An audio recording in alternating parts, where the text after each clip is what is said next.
El ministro de Interior se fue a ver ese derbi sevillano sabiendo que había 4.000 familias encerradas, atrapadas por la nieve, porque el partido, si no recuerdo mal, empezó a las 20:45 y la situación de código negro, de intransitable y de estar completamente bloqueados. Ahí vemos, por cierto, al ministro en el estadio Sánchez-Pizjuán.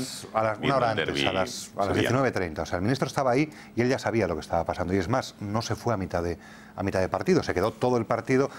Ahora Benjamín me dirá que era como para no irse, ¿no? Porque era un partidazo. Estaba emocionante. Entonces yo engancho con tu argumento de que en estos casos un minuto tarde a veces es demasiado tarde. Pues bueno, pues le echemos, la culpa al final va a ser del Betis, ¿no? Yo no sé. Estoy de acuerdo contigo, Gonzalo. Estoy sorprendido por todo y sobre todo ese escupitajo del que tú hablas así tan gráficamente, que se le ha venido de vuelta en este caso a Rajoy, porque fue Rajoy el que en ese vídeo que hemos visto antes pedía con esa vehemencia a la cabeza de la ministra de Fomento. En un caso, el de 2009, que si no recuerdo mal, habían fallado las previsiones meteorológicas, no como ha sucedido este año, y en el que, bueno, sí, hubo claramente un bloqueo en el aeropuerto de Madrid y en las vías de circulación de Madrid, pero no hubo 16 horas de niños, de familias, de 4.000 familias encerradas en una carretera, que yo creo que es una situación bastante dramática. Dentro de esa vuelta, ¿no?, de los argumentos, cuando tú criticas y luego te encuentras en la situación de gestionar, a mí me llama la atención y enlazo con la entrevista al teniente de la UME, porque el tema de la UME ha sido también sobradamente comentado por el Partido Popular, que ha calificado esta unidad militar de emergencias como capricho faraónico, instrumento inventado, y ahora resulta que son los grandes salvadores. Cuando dices, Gonzalo, perdona, la ha calificado, te refieres, la calificó en su día, ¿no? En el momento de su creación, cuando Zapatero decide crear esta especie de unidad militar no de guerra, sino de servicio civil y público. De alguna manera las críticas fueron como, ¿esto qué es?, ¿no? Pero, y ahora, cada vez que pasa una cosa de estas, pues todos estamos esperando que la UME venga corriendo. De esa entrevista, por cierto, me quedo con un dato.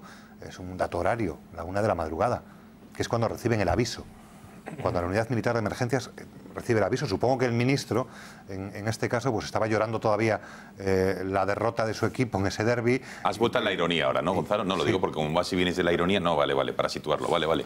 Vale, tú me vas, me vas haciendo los adjuntos del código y bueno, me llama la atención eso, 1 de la madrugada, que la unidad militar de emergencia reciba el primer aviso. Claro, consiguieron llegar a las 2, o sea, bastante. Si alguien lo ha hecho bien, es verdad que han sido ellos, ¿no? Y luego, solo para esta primera intervención, hacer una pequeña mención a un asunto con el que tampoco estoy de acuerdo contigo, Benjamín, desde el... Pues estamos de acuerdo en todo lo que hemos dicho. De verdad que no. Era cuando iba a decir... Empezamos en los gallegos... Momento, vamos a... Los gallegos son muy dados a buscar un prestige a la vuelta de la esquina. Vamos a tirar con palos. No vayas por ahí, que si no... Y aquí no, yo no veo un prestige. No vayas por ahí. En lo demás estamos de acuerdo. ¿Los gallegos o los socialistas? No lo buscamos porque... Los socialistas gallegos. Porque no es lo mismo. No lo buscamos porque bastante dramático fue un Prestige en Galicia, y te lo digo porque yo estaba a pie de playa y te aseguro que ver una ola de chapapote y todo lo que vimos en esos meses, bueno... Fue mucho peor que esto. Mucha gracia tampoco nos hace. Yo te admito la chanza porque es la que se te ha ocurrido, pero vamos, a mí gracia esto no me hace. Y acabo solo con una cosa, en la que no estoy de acuerdo contigo. Esto de que, no, como es una autopista privada, no pasa nada, ¿no? No pasa nada, ¿no? No, en el sentido de que no aguante su vela. No pasa nada en el sentido de que no es responsabilidad del gobierno. Yo esta declaración unilateral de independencia que se ha planteado en las autopistas de peaje, que al gobierno le parece tan bien, que cuando nieva en una autopista privada resulta que no está nevando en España, que para eso no... Es decir, a mí me sorprende. Pero es que no me has escuchado con atención, porque he dicho que todos tienen su parte de responsabilidad. Siempre con atención. Pero que a lo mejor... Tanta que se me cae el bolígrafo. No todos tienen el mismo grado. Todos tienen una parte, pero a lo mejor no todos en el mismo grado. Ampliamos, venga, más opiniones. Venga, Eduardo. Bueno, estoy absolutamente de acuerdo con lo que ha dicho Gonzalo Corcizo del Prestige. Yo estuve allí retirando chapapote y, por cierto, el ejército español también. No existía la UME, el ejército español, antes de que existiera la UME, ya acudía a las labores de rescate, de ayuda, de auxilio a la población civil inmersa en un desastre natural o desencadenado por la mano del hombre. Siempre ha estado ahí el ejército. Lo que hace Zapatero es vertebrar una unidad especialmente dedicada a eso. Pero el ejército español ya acudía a ayudar a la población civil, o sea, a su pueblo, en situaciones de catástrofe, siempre. Bueno, yo ayer viendo las imágenes y hoy escuchando al teniente coronel de la UME, recordaba cómo termina Oswald Spengler su decadencia de Occidente. Al final es siempre un pelotón de soldados el que acaba salvando la civilización. Ese es el final de esa obra impagable de Oswald Spengler, La decadencia de Occidente, por cierto, que se está cumpliendo punto por punto. Bien, ¿qué es un Estado moderno? Podemos decir, en función de lo que hemos visto, que España es un Estado moderno, presumimos que es un Estado moderno. Bueno, pues no hacen falta sesudos análisis para ver lo que es un Estado moderno, porque hemos visto lo que sucedió ayer. Un Estado moderno es aquel en el que, en mitad del caos organizado por el hombre o por la madre naturaleza, al minuto siguiente de que se desate el caos, todo está en orden. Todo está en orden. Los mecanismos de seguridad, de ayuda, de socorro, funcionan como un reloj suizo y con disciplina prusiana. ¿Sucedió esto ayer? Evidentemente no. Pero es que además no es la primera vez que pasa. Pero no existe entonces ningún Estado moderno en el mundo. Sí, hay Estados modernos. Por ejemplo, los Estados alemán, los Estados escandinavos, los Estados acostumbrados a la nieve. Tú pon una ola de calor en esos países y ya verás cómo se manejan ellos. Suceden. Sí, claro, pero es que depende, porque nosotros estamos acostumbrados a otras cosas. Tenemos una mentalidad muy canaria, y lo digo con respeto para nuestros compatriotas canarios. O sea, nos creemos que España es un país en el que no nieva, en el que no hace frío, y eso es falso. Y operamos desde las instituciones del Estado en función de que España es cuasi un país tropical, y eso no es verdad. España, de Madrid para el norte, hace mucho frío y nieva. Nieva mucho, aunque llevábamos unos años de sequía. Pero nieva mucho y hace un frío que el grajo ni vuela. De Madrid para el norte el grajo ni vuela en invierno. Bueno, pues no escarmentamos. Siempre que cae una nevada medianeja, porque esto de ayer fue una nevada medianeja, bueno, comparada con las nevadas de otros países de Europa. Bueno. Pues siempre que sucede esto, siempre conclusión de Eduardo, que España no se le puede calificar como un Estado moderno, como si lo es un país escandinavo o en este caso Alemania. Pregúntale a los que se quedaron ayer. Un espectador decía que hemos sido el hazmerreír con la gestión o con lo que ha ocurrido este fin de semana. En fin, opiniones. Señora Abascal.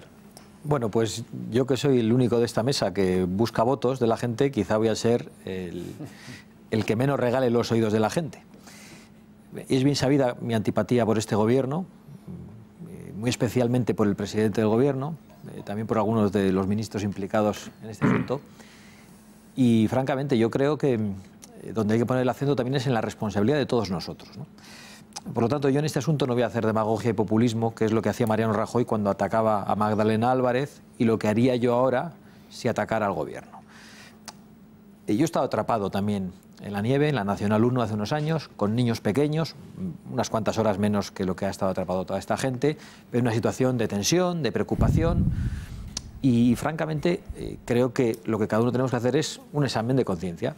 Evidentemente las administraciones pueden tener responsabilidad, la concesionaria puede tener responsabilidad, pero tenemos que saber cómo se producen estas situaciones. Pueden estar preparadas todas las máquinas, puede estar echada toda la sal. Como haya un par de conductores poco avezados que a los primeros copos crucen los vehículos, ya no pasa nadie. Si además hay una operación retorno, es verdaderamente difícil, y ha tenido que intervenir el ejército de manera manual para retirar la nieve y para sacar a todas esas personas, es verdaderamente difícil, si no imposible, evitar que esto ocurra alguna vez. Yo tengo realmente dudas, me gustaría que lo investiguéis, los que sois periodistas, de si esto no ocurre alguna vez en Alemania o en los países acostumbrados a la nieve, en ningún caso. Quizá no es noticia en España, pero yo creo que esto ocurrirá también en otros países. En algún caso sí, pero no siempre como aquí. Bueno, yo tampoco creo que ocurra, pero no siempre como aquí. Yo, Eduardo, no creo que ocurra siempre, de verdad. Y hay que ver cuál es el parque móvil español, uno de los más envejecidos de Europa, y eso no es únicamente responsabilidad de los políticos, también en la medida en que atacan a los españoles a través de unos impuestos absolutamente abusivos. Pero eso ya es rizar el rizo. Hay que ver cuánta gente sale sin cadenas, cuánta gente sale sin los depósitos llenos, hay que ver cuánta gente no sale con ruedas de invierno, incluso con ruedas desgastadas, y cuánta gente se pone nerviosa con la nieve y cruza los vehículos. Y yo creo que incluso muchas de las personas que han estado atrapadas habrán sido testigos durante esas horas de cómo quienes ocasionaron todo el caos en gran medida fueron conductores poco avezados. Esta es solo una perspectiva, yo no digo que sea la única. Evidentemente la Administración podría haber reaccionado antes. El ministro, una vez que sabe que hay esta situación, no tiene que estar en un campo de fútbol y tiene que ponerse al frente de la operación, como decía Gonzalo Cortizo, para reaccionar con rapidez. Pero yo creo que aquí no vamos a encontrar un culpable. Creo que hay una responsabilidad colectiva y no es la del gobierno de ninguna. Un segundo, vamos a completar con Mariano. Completamos esta primera ronda. Mariano, pero por tocar varios temas que se han sacado aquí a colación. Yo lo del Prestige no sé qué tiene que ver con este asunto de la nieve, empezando por ahí. Es decir, yo creo que son dos cosas totalmente distintas y en absoluto comparables.